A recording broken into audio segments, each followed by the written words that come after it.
Hello guys, welcome to the channel. जैसा आप सबको पता है कि प्रीमियर लीग का लास्ट मैच डे ख़त्म हो चुका है और उसी के साथ हमारे पास कुछ रिजल्ट्स हैं मैचेस के। उन्हीं पर हम आज बात करने वाले हैं। पहला मैच जिस पे हम बात करने वाले हैं वो है Manchester United versus Fulham. Old Trafford पे मैच हो रहा था और मैनचेस्टर यूनाइटेड कन्विंसिंगली एंड में गोल मार के सेस्को की मदद से ये गेम 3-2 जीत चुकी है। स्टार्ट यूनाइटेड का काफ़ी बढ़िया था, लेकिन एंडिंग में आके यूनाइटेड के डिफेंस ने जो थ्रू आउट द सीजन वो डिफेंस कर रहा है वही करा, उसने लास्ट में 2 गोल खा लिए। तो इसी के बारे में हम कुछ बात करने वाले हैं, इसी मैच के बारे में। और हम बात करेंगे game between Tottenham and man city.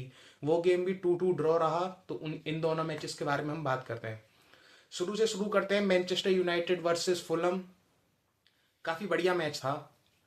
United ने, एज वी नो कि इस सीजन इतनी विंस, इतने अच्छे रन्स पे नहीं गए हैं। काफ़ी स्ट्रगल किया है इस season under Ruben Amorim specially. 3 matches खेले हैं हमने माइकल कैरिक के अगेंस्ट और तीनों में हम विन हैं। 100% विन परसेंटेज है माइकल कैरिक का इस सीजन यूनाइटेड के साथ।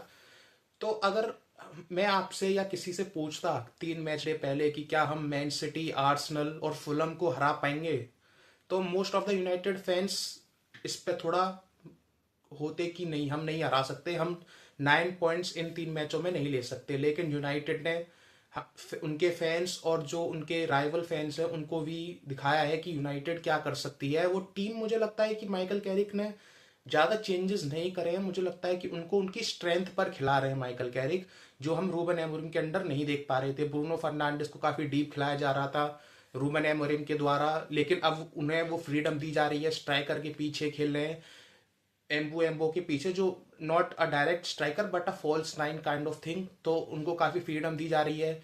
उन सब चीज़ों के बारे में हम बात करेंगे। तो स्टार्ट करते हैं कि फर्स्ट हाफ में यूनाइटेड ने मैच स्टार्ट करा। स्टार्ट थोड़ा स्लगिश टाइप था, दोनों टीमें टसल कर रही थी, लेकिन यूनाइटेड फाइनली एक गोल स्कोर करती है। फ्री किक मिलती है, फ्री किक पे ब्रूनो फर्नांडिस जाते हैं और कैसमीरो का हेडर और गोल 1-0 यूनाइटेड हो जाता है।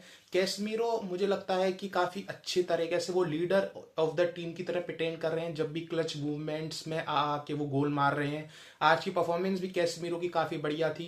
तो मैं यही बोलना चाहूँगा कि at the end of the season Casemiro छोड़ के जा रहे हैं। मुझे पर्सनली वो सही नहीं लगा। मुझे लगा कि एक सीज़न और उन्हें रोका जा सकता था, लेकिन यूनाइटेड, यू नो कि उनकी मैनेजमेंट अब नए डायरेक्शन में यंग प्लेयर्स की तरफ जाना चाहती है, तो उनका डिसीजन है ये। बात करें सेकंड गोल की, तो कूनिया का क्या मस्त फिनिश था उस पे। Casemiro again with assist, no look assist, no look pass दिया तो उन्होंने, जिस पे वो असिस्ट आया है। कूनिया का ब्रिलियंट फिनिश, 2-0 हो जाता है वहां पे। सेकंड हाफ में आके यूनाइटेड थोड़ा चांसेस क्रिएट करती है, वो नहीं कर पाते। लेकिन यहाँ पे मैं एक प्लेयर जिसकी बात करना चाहूंगा वो है ब्रायन एम्बुएम्बो। अफ्रीकन, मतलब हिस्ट्री रिपीट इटसेल्फ। अफ्रीकन लोगों से जो मजदूरी कराई है ब्रायन एम्बुएम्बो से, आज माइकल कैरिक ने, वो बहुत, मतलब दिख रहा था पिच पे कि काफ़ी वो अब ड्रेन आउट हो चुके हैं। काफ़ी लेट उन्हें सब्स्टिट्यूट मिला। डोरगू की इंजरी हुई है, लेकिन कोनिया ने जैसे डोरगू के एब्सेंस में मैच खेला है, काफ़ी बढ़िया परफॉर्मेंस रही उनकी। लेकिन अगेन हमें वही देखने को मिला कि जब सब्स्टिट्यूशन हुए, कैसमीरो गए पिच से उगाड़ते आए और कूनिया गए पिच से सेस्को आए, तो हमने वही देखा कि डिफेंस में वो लैप्स होने लगे जो अर्लियर ऑफ द सीजन भी हमें दिखाई दे रहे थे। एक और वहां पे यूनाइटेड फ्री किक कंसीड करती है, वहां पे गोल पड़ता है, मेरे हिसाब से वो ऑफसाइड था और वो ऑफसाइड दिया भी जाता है। बार ओवरटर्न कर देता है वो डिसीजन रेफरी का गोल देने का, तो वहां पे वो ऑफसाइड रूल आउट हो जाता है। लिसांड्रो मार्टिनेज से वो थोड़ा बस बचकर वो ऑफसाइड कॉल दे दी जाती है यूनाइटेड के फेवर में। यूनाइटेड चांस क्रिएट कर रही थी, लेकिन वो फाइनल प्रोडक्ट कहीं ना कहीं मिसिंग था सेकंड हाफ में। लेकिन फिर फुलम ने वो कमबैक करा। यूनाइटेड का, हम जैसा हमें पता है कि लीड होल्ड ऑन नहीं कर पाते थे वो अर्लियर ऑफ द सीजन में भी, लेकिन लास्ट कुछ मैचेस में भी वो लीड होल्ड नहीं कर पा रहे हैं। अच्छी परफॉर्मेंसेस आई हैं माइकल कैरी के अंदर, और इस मैच में भी एक गोल कंसीड करते हैं पेनल्टी से। मेरे हिसाब से वो पेनल्टी नहीं थी, वो रेफरी का मुझे लगता है रॉन्ग डिसीजन था पेनल्टी देने का।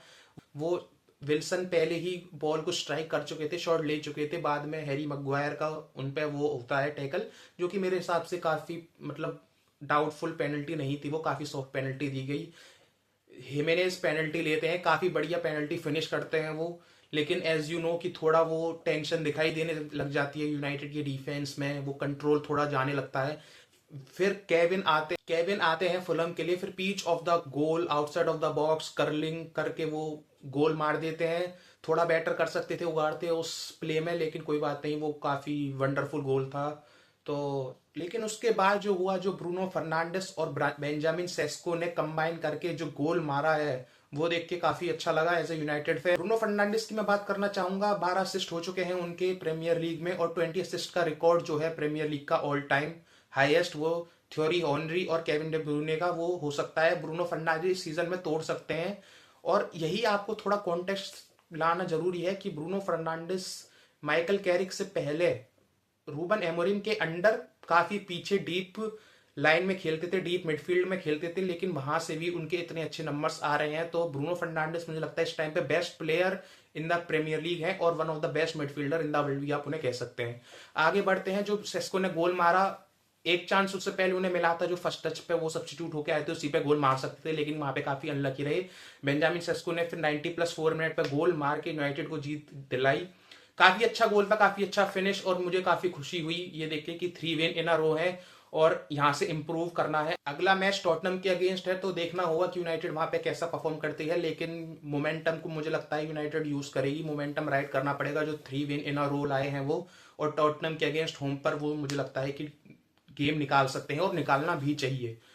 अगर दूसरे मैच पे चलें, तो दूसरा मैच जो हाई फ्लाइंग मैच हुआ है प्रीमियर लीग में, वो हुआ है टॉटनम और मैन सिटी के बीच में। गेम ऑफ 2 हाफ्स, मुझे लगता है फर्स्ट हाफ में मैन सिटी काफी डोमिनेट कर रही थी टॉटनम को, लेकिन सेकंड हाफ में मुझे लगता है टॉटनम आई, उनके पास एक अच्छा plan, better execution. Dominic Solanke 2 goal मारते हैं, उसमें से लगता है जो सेकंड गोल था उनका, वो पुस्कस के लिए नॉमिनेट हो सकता है। बहुत ही बढ़िया फिनिश, एकदम बेंजेमा की याद आ गई, जो बेंजेमा वो पिन पॉइंट फिनिश करा करते थे अपने टाइम पे।